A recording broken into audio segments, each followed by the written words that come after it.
Assalamualaikum warahmatullahi wabarakatuh.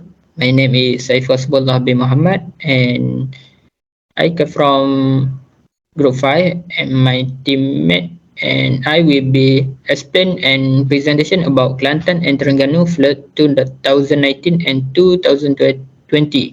Several flooding occurred in Kelantan and Terengganu due to heavy rainfall.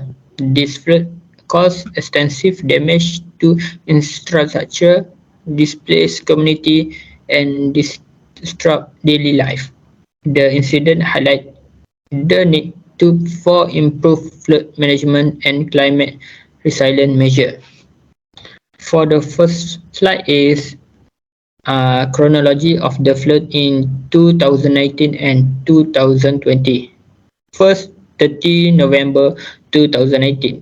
Water level increasing in several effects in Kelantan. The Pasimas district in Kelantan is the worst affected district with almost 2,000 family evacuated to evacuation center. In Terengganu, 3 December 2019.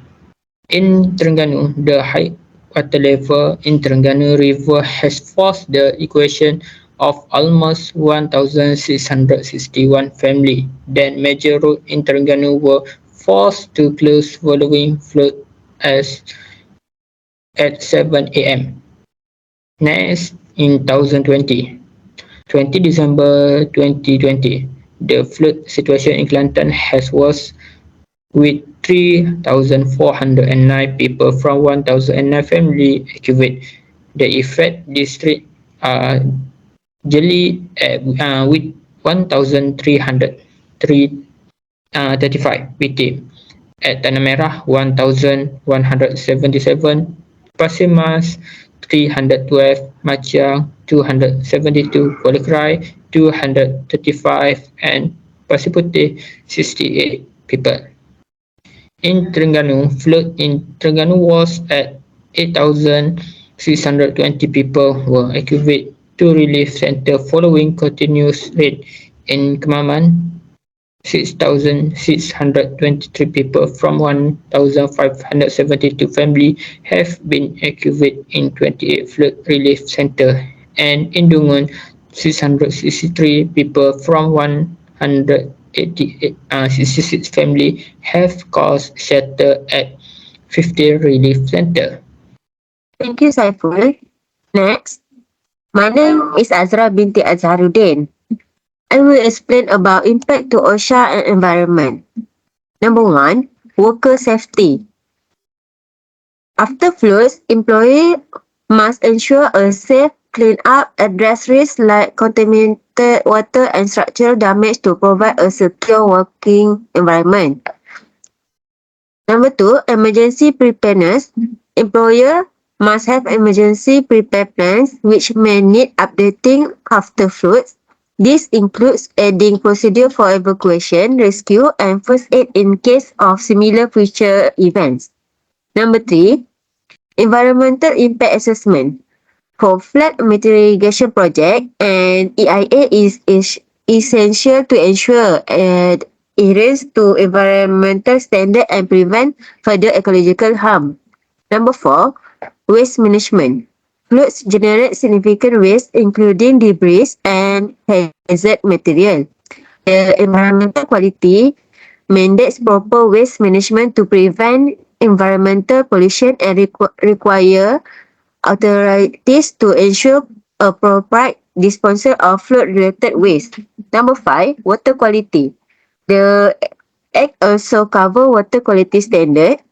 Flooding can lead to contamination of water sources, and authorities may need to monitor and address any adverse effect on water quality to protect public health and the environment. That's all from me. Thank you, Azra. My name is Kalila Akila binti Khairuddin. I will continue with what happened to flood victim in Kelantan and Terengganu, ethical error and or legal issues. First is infrastructure management and flood prediction. Legal issue, poor flood infrastructure management can lead to legal responsibility for drainage system design, construction or maintenance lapse. Ethical issue. Ethical concerns may arise regarding the need to enhance flood prediction and preventive measures to protect the community and properties.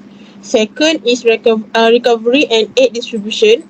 Legal issue. The recovery process and the distribution of aid may involve legal issue, especially if there's an imbalance in aid distribution or if there's misuse of aid funds.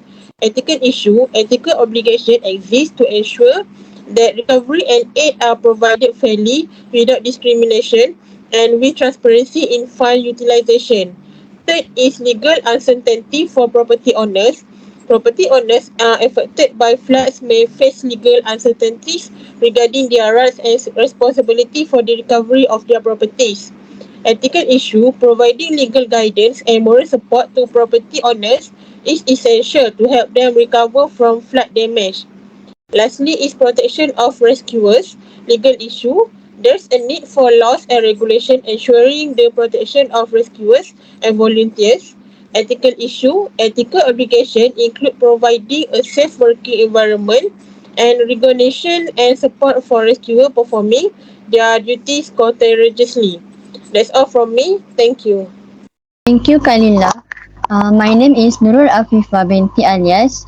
So now I will continue with ethical problem solving techniques and OSHA hierarchy.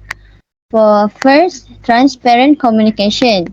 Ethical problem solving techniques. Establish clear channels for flood information and government actions. OSHA hierarchy. Integrate communication in emergency plans for clear public information during floods. Next, education and training programs. Ethical problem solving techniques. Create awareness programs on ethical flood responsibilities for communities. OSHA hierarchy. Provide training for responders and community on flood safety, health and environmental risks. Next, cross-sector collaboration. Ethical problem solving techniques. Encourage ethical collaboration among government, NGOs and private sectors. OSHA hierarchy.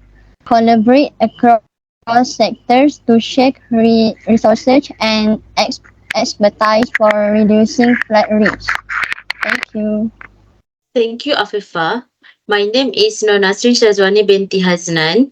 I will continue this presentation for ethical problem solving techniques and OSHA hierarchy. Fourth, ethical resource allocation. Ethical problem solving techniques is fairly allocate resource with an ethical focus on vulnerable communities.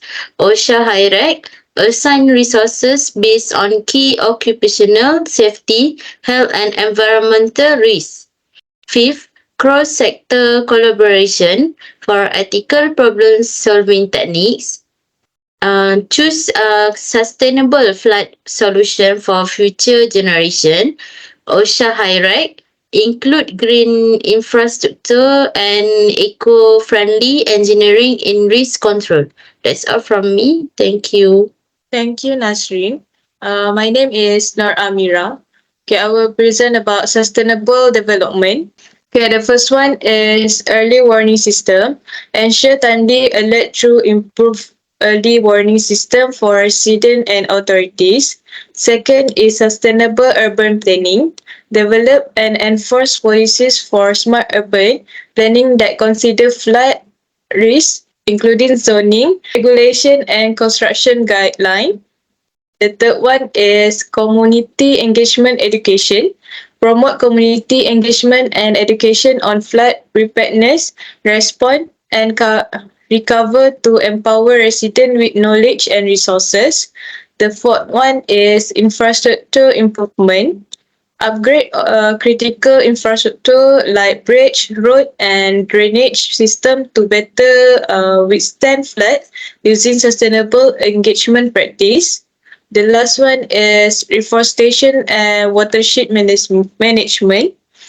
Invest in reforestation to enhance natural watershed capacity, preventing soil erosion and contributing to reduce flood risk. Thank you. That's all from us.